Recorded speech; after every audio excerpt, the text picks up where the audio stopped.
Olá, espero que você tenha um dia com serenidade, um dia de aprendizado e realizações.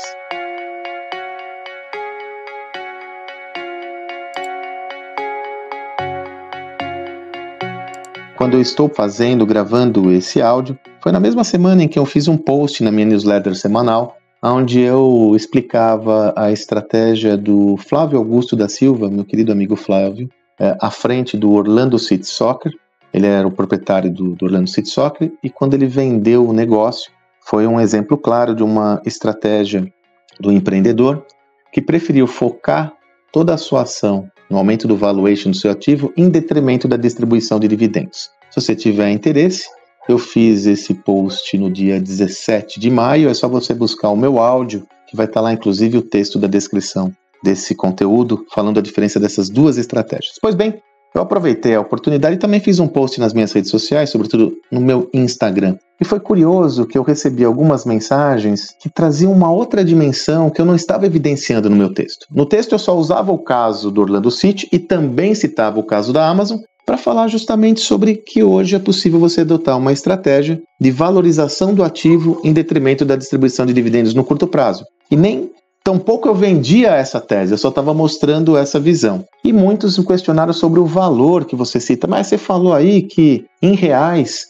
o valor da valorização do investimento do Flávio foi de 10 vezes, mas você tem que tirar a diferença do dólar, a inflação, enfim. Eu até argumentei sobre isso e realmente em dólar a diferença não foi 10 vezes, foi de 2, mas tem inflação, mas nem é isso o que me chamou mais atenção. O que me chamou a atenção foi que o texto, o conteúdo da minha mensagem não era essa.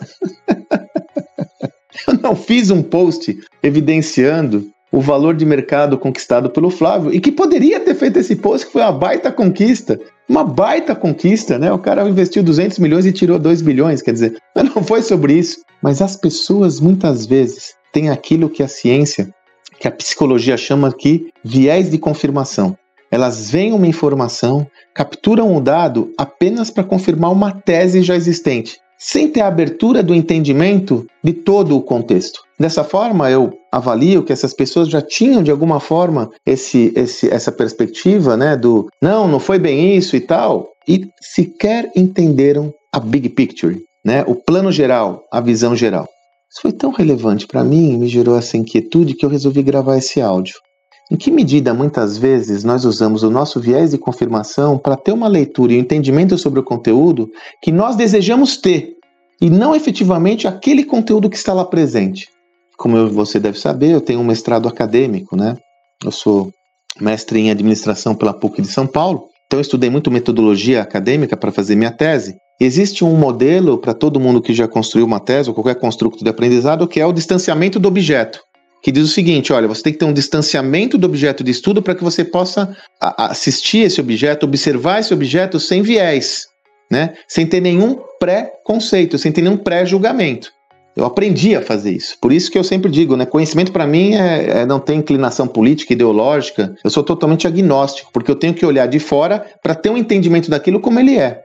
Muitas vezes os nossos viés e talvez até os nossos desejos de entendimento é muito mais confortável eu olhar algo com uma lente que eu desejo do que algo como ele é. Isso aconteceu muito na pandemia, né, com um olhar específico sobre determinados números, né? Pessoas torturam os números para mostrar aquilo que elas desejam que pareça aquele número em detrimento da verdade, mas aparece também no nosso dia a dia. E muitas vezes nós temos o hábito de olhar o outro, julgar o outro e não refletirmos sobre como isso acontece conosco. Quando você recebe um reporte da sua empresa, quando você recebe um relatório de vendas da sua empresa, quando você recebe um relatório de dados, de tendências do seu negócio, quando você recebe uma pesquisa de satisfação do cliente, em que medida você está olhando aquilo com isenção ou está utilizando todo o seu repertório anterior para extrair a interpretação que você deseja e não aquela que é?